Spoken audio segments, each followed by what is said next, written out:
What is up, fellow nerds, and welcome back to the Dapper Snapper Gaming channel, and welcome back to How Do I Want to Do This? This is our series where we take a look at all playable options available to players in Dungeons & Dragons 5th edition, then we rank them on a scale of 1 to 10 and either build them or fix them depending on how they rank. Now today we are finishing up our talks on the Oath of the Open Sea Paladin, one of Matt Mercer's creations that got a really good ranking when we went through it on Tuesday. Of course, a link to that will be up in the iCard above for you. Make sure you've watched that video before you watch this one, so that you know what all we are talking about. But we are going to build one today and I am looking forward to it. But before we jump into it, make sure to leave a like on the video and subscribe if you haven't already. As you can see, most people who watch the channel are not subscribed, so please don't be one of those people. Help us to reach our goal of 5,000 by the end of this year. I do want to say thank you so much to all of you for helping us to reach 3,000 subscribers. We did that very recently and we are already on our way, moving on towards 4. And so I really appreciate all of you.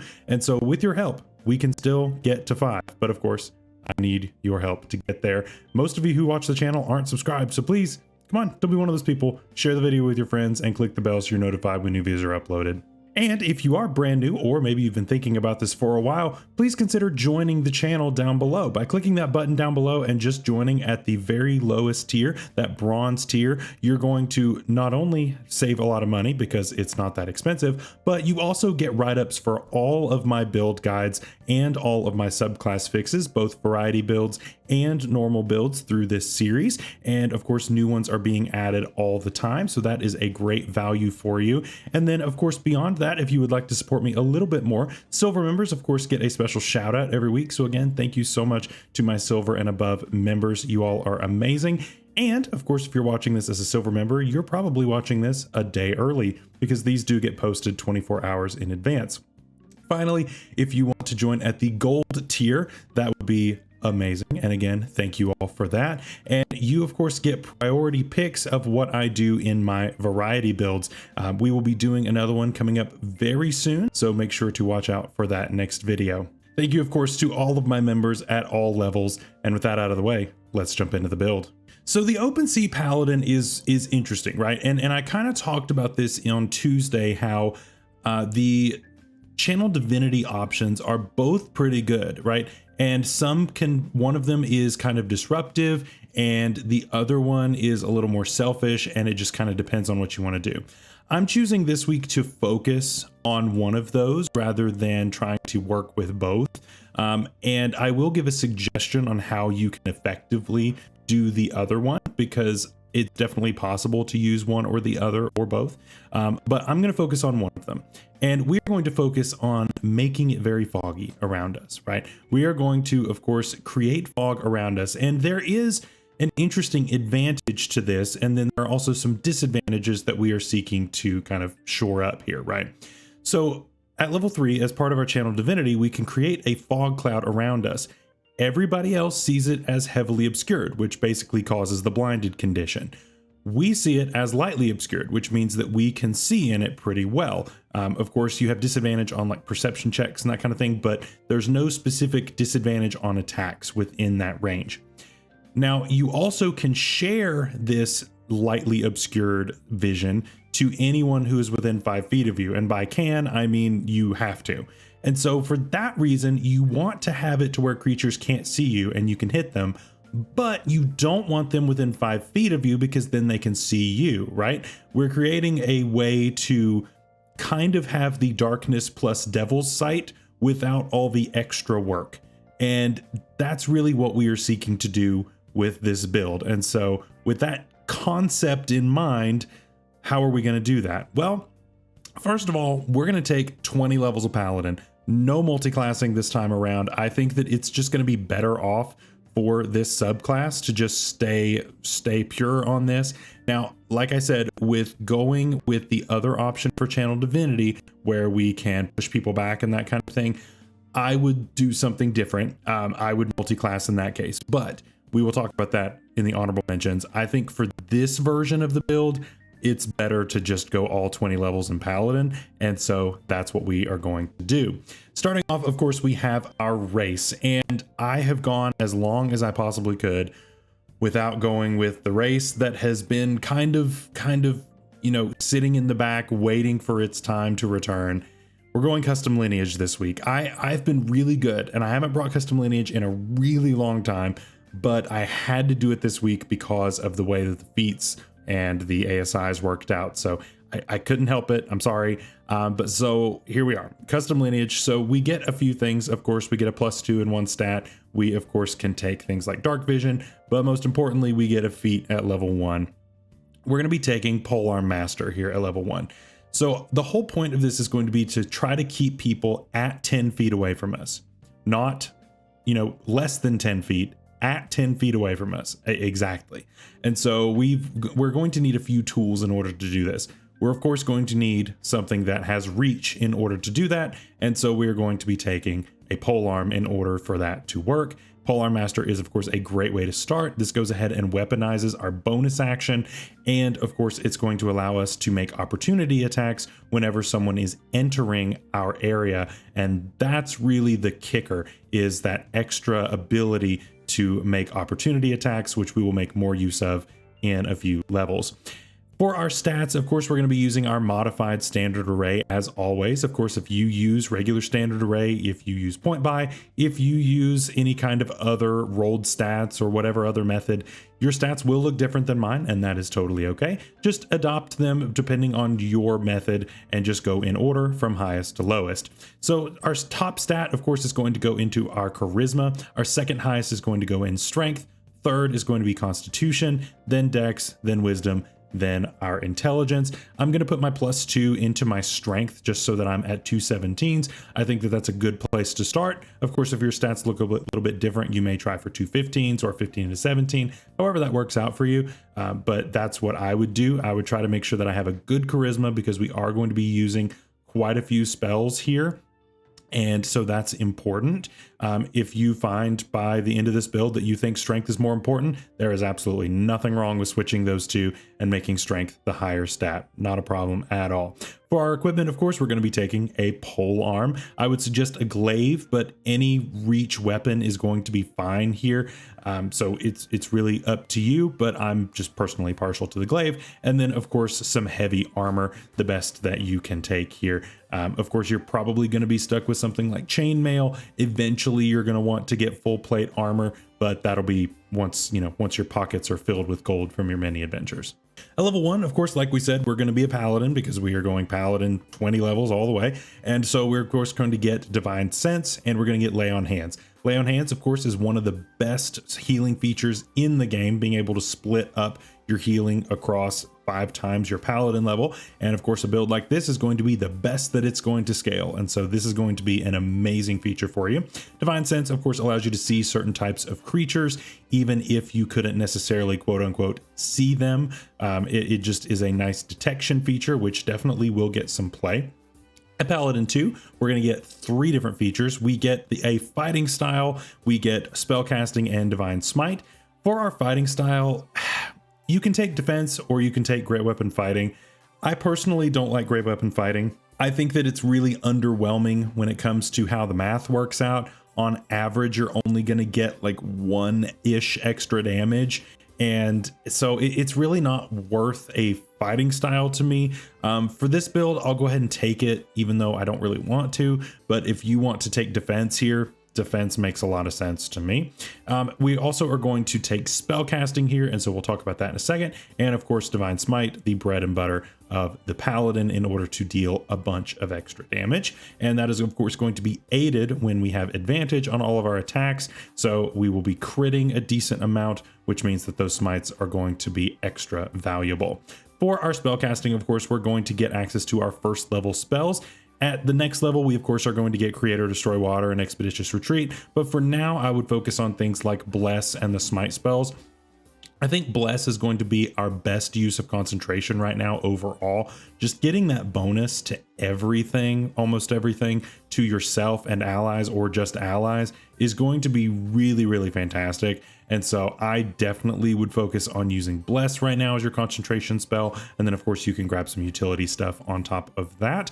At Paladin 3, of course, we finally get our subclass and we get our 2 options for our channel divinity. Of course, we're going to be focusing on Marine Layer on this one in order to have the fog around us, which is going to be pretty interesting. Like I said, when we talked about this, we talked about this with the Oathbreaker, with doing the darkness plus Devil's Sight kind of thing.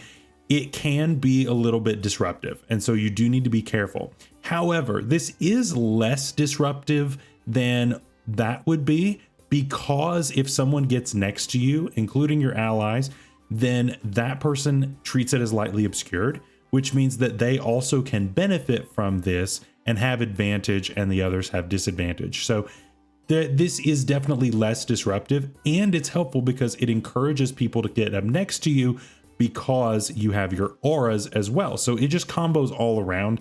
And so it's actually very, very valuable. Just make sure you talk to your party before you go and do something like this. Like, talk to them pre-campaign is what I mean by talking about this. I've had some confusion of like, yeah, talk to them after you've already taken the spell and be like, oh, by the way, I'm doing this. No. Talk to them before the campaign starts. This is what I'm thinking. Would that be okay with you all, or is that going to completely throw off everything you're doing? It's just common courtesy to your other players to do that. So please talk to them, talk to your DM, make sure that it's not going to make other people upset at your table. We also get Divine Health, which is fine. It's more of a ribbon feature than anything. It might come up all at once, and you're going to feel great when that happens. At level 4, we of course are going to get our first ASI or feat, and as much as I would like to bump some stats, we got to grab Sentinel here. And Sentinel, of course, is the main point of this. The combination between this and Polearm Master is really what helps us to get our core set, right? So something comes running in, and once it gets 10 feet from you, you can make an opportunity attack at this point. As long as you hit, then that creature's speed becomes 0. That creature then, of course, does not share that lightly obscured status from Marine Layer, but is still within it for you. So it has disadvantage of trying to attack you, and you have advantage when trying to attack it. That is really good. And so that's going to help you out a ton, right? It's also going to be really nice for your ranged allies who are going to want to stand right next to you. They can stand right next to you and fire at that creature that is 10 feet away, get advantage on those strikes as well, and not have to worry about suffering disadvantage from being in melee while still benefiting from your fog cloud. So all in all, it's really helpful and can lead to some really cool combinations. I definitely would recommend, if you have a rogue on your team, to have that person standing right next to you, because that is a rogue's best friend, just free advantage all the time. Definitely something to consider there. At Paladin 5, we get extra attack, of course, and so, I mean, it's just one of the best features in the game. Don't know what to tell you. Attacking twice is always going to be better than attacking once. Then we also get second level spells here. We get things like Augury and Misty Step. Misty Step, of course, being one of the best spells in the game, especially for movement and getting around. This is a very mobile Paladin, so this is just a very welcome addition.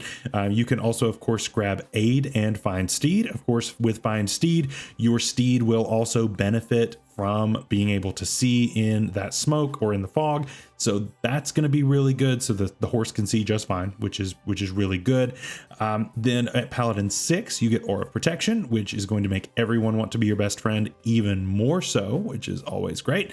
Aura of Liberation, which is situational, I suppose, but with your mobility that you have, you could, close the distance, hopefully, and then help somebody to get out of a sticky situation, which could be good. I think that it is just a smidge situational. And like I said on Tuesday, it's a little bit redundant with a couple of the spells that we get here. It's basically freedom of movement all the time, at least, in simplistic terms, which is really good. But at the same time, it is redundant with some of the spells that we got. So yeah, it's kind of a weird thing, but overall it's really good. And being able to share this, and again, you've got things like Fog Cloud, non-concentration, and then you've got this, which is also another pretty great spell, no concentration. So yeah, you're doing pretty good here, and I think that's really nice. At Paladin 8, you knew where I was going. We have advantage on our strikes. We are going to be getting them pretty easily. It's Great Weapon Master. I mean, we've got to pick it up, right? Polearm Master, Sentinel. You got to complete the Trinity here and take Great Weapon Master. Can't leave home without it. It's just too good. It's just too good. I know that my strength is sitting there, and awkwardly needs to be boosted. And I promise next time we will. But for now, I've got to complete the trifecta here and make sure that we are good on the ton of damage that we're going to be dealing to all of our enemies here. At Paladin 9, we of course don't get any features, but we do get our 3rd level spells. Call Lightning and Freedom of the Waves come for free here. Freedom of the Waves is interesting because it gives you a way to deal damage, knock people prone, and also teleport yourself. So there's a lot going on here, which I really like. So definitely make use of that spell. Then we've also got Revivify and Spirit Shroud. Spirit Shroud is arguably going to be a better concentration spell at this point than Bless. It really depends on the combat and what you need, but I think that I would at least consider Spirit Shroud over Bless. But if you like Bless better, that makes total sense to me, because Bless is still going to be really good even at this level. At Paladin 10, we get Aura of Courage. So now we of course are better against frightened condition, and we of course share that with our allies. At Paladin 11, we get improved Divine Smite, which is going to only make us hit that much harder, which is again always going to be welcome here. At Paladin 12, we get another ASI or feat. I'm bumping Strength and Charisma. We'll go ahead and getting those to even numbers overall, which is going to be really nice. That feels good. We then are going to get our 4th level spells at Paladin 13, and we get Control Water and Freedom of Movement. Freedom of Movement, I don't really need it at this point because I've already got my aura, but you know, whatever. Then we've got, of course, Find Greater Steed, which is a really good replacement to Find Steed. Going to give you access to things that can fly and just some other really powerful mounts that are going to be really helpful to you. At Paladin 14, we get Cleansing Touch, which is situationally a really helpful thing. You know, if you're hit by something like slow, then this is definitely going to really help out with that. But overall, it's not going to come up all that much, I wouldn't think. It just depends on the spell. At level 15, we get Stormy Waters, and this one is kind of interesting because it's not something that goes with making attacks of opportunity. It's a separate reaction. So it's one thing to really think about, that this does not combo with Sentinel. You would have to use this instead of Sentinel, and I honestly don't know that I would use this over just making an attack. Because, you know, if they make that strength saving throw, the best you're dealing is 1d12 bludgeoning damage, which they probably have resistance to. And that's about it, right? Strength saving throws aren't the best things to target all the time. But if you knock them prone, that's fantastic. If you miss out, then you could have gone for an attack roll and possibly locked them down where they are. So I don't know. This is one to definitely feel out, and if something has what you think is a really good strength score, use Sentinel. If you think it has a weak strength score, I might consider doing this, because then you get advantage anyway on the next strike. So, you know, if you don't happen to have your fog up for whatever reason, you've already used it for the day, then this definitely would definitely help you out. So something to consider, but just keep in mind they don't stack. They can't both be used at the same time. They both cost a reaction, so they don't exactly work together, unfortunately. It would be cool if they did, but unfortunately they don't. At level 16, we're of course going to go ahead and just bump our strength up here. I don't see a reason to do anything besides that. At level 17, we finally get 5th level spells. We get Commune with Nature and Freedom of the Winds. Again, Freedom of the Winds is a little bit redundant with our aura that we got earlier. It gives you a fly speed, but you could already kind of fly by being on top of a greater steed. So I don't know that I would really use that spell, to be honest with you. We also get Destructive Wave and Summon Celestial. Summon Celestial is one that I actually have not suggested at all for any of the paladins. And even then, I'm kind of hesitant to do it just because a 5th level spell at level 17 isn't insane. But the summon spells are not bad. And actually, they're pretty good, to be honest with you. And the thing is, this Celestial could sit in the fog with you and just be ready to strike when it's time. So I think that there are some interesting implications of this. Definitely something that I would at least consider using as a way to have another ally that can be in the fog with you and benefit from all of that. So definitely something to at least think about, right? I think it's I think it's pretty cool. Then at Paladin 18, we of course get our aura improvements. And at level 19, we're going to bump our charisma here.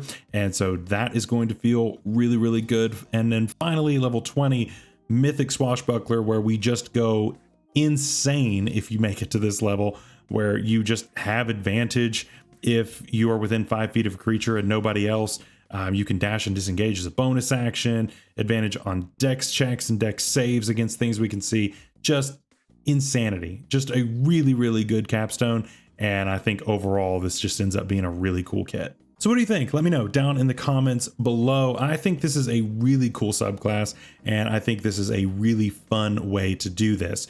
Now, of course, talking about honorable mentions, there of course is another way that you can do this. Of course, if you're wanting to use Fury of the Tides instead of Marine Layer, you're going to want to focus solely on your charisma. And so for that, of course, you're looking at dipping into a specific thing, and we'll talk about that when we get there. But that's really the biggest adjustment to me, because I think that that is going to be a huge way to play this as well, as far as working at forced movement, right? I would probably then also take things like Eldritch Blast, because you would get that already. I would take the ability to repel people with your Eldritch Blasts, and then find a way to really capitalize on that forced movement. Maybe you've got an ally who can do spike growths. You've got some other way to really punish that. There are plenty of ways out there. So definitely something that I would consider for sure. So of course, for our honorable mentions, we're going to start with race, and the Triton actually is my first pick here for another race. The Triton, of course, was redone in Monsters of the Multiverse, and so it was kind of improved in my opinion. We get resistance to cold damage. We can speak or at least communicate simple ideas with certain beasts, elementals, and monstrosities. We can get dark vision.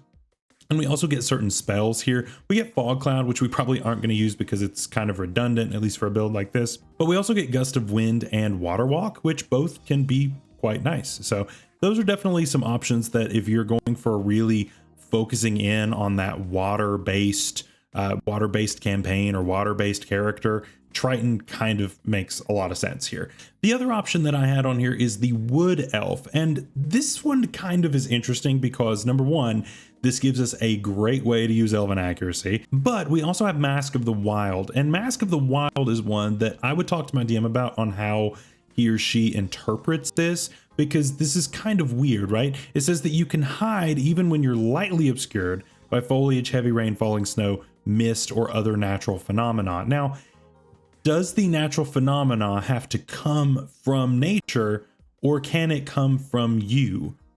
That's a DM question, in my opinion. And so that's something I would at least think about and see what your DM says, because it does say mist. You were doing fog, so it's close, I guess. I would talk to your DM, because if so, then we can take the hide action within our fog, and they're not going to be able to find us, and other enemies are going to be hard pressed to find us, because even if they get within 5 feet of us, we're still hidden because it's still lightly obscured at that point. So that's an interesting little like glitch in the matrix that I think could be interesting to work with.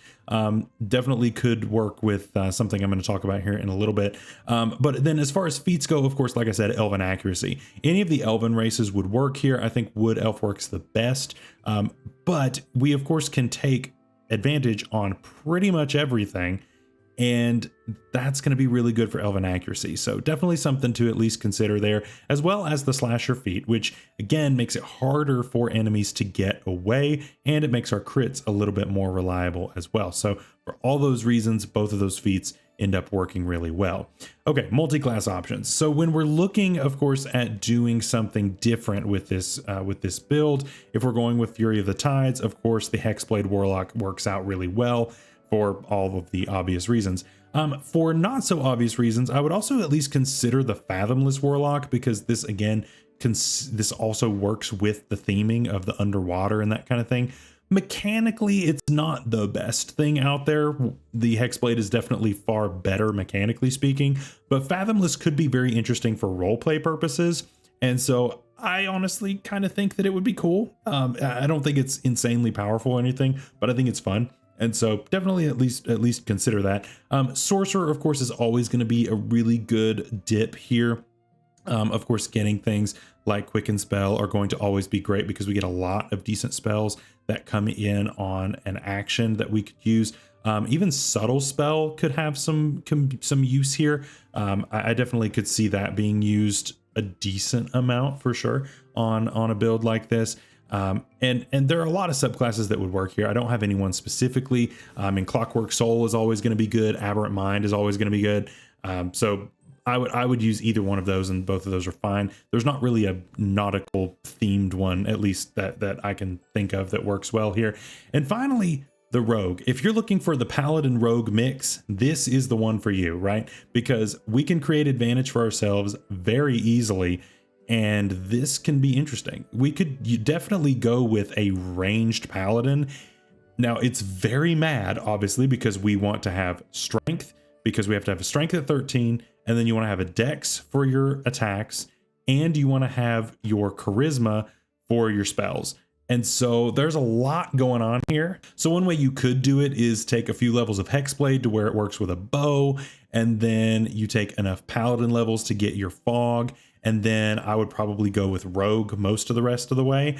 But again, that's not a Paladin build at that point. But I think that it definitely could work in the scheme of multi-classing to where it's not as bad. You are going to be dumping Constitution in that case, but it could be just a meme fun character if you wanted to do something like that. Just something that you should at least consider as an option. It could be a lot of fun.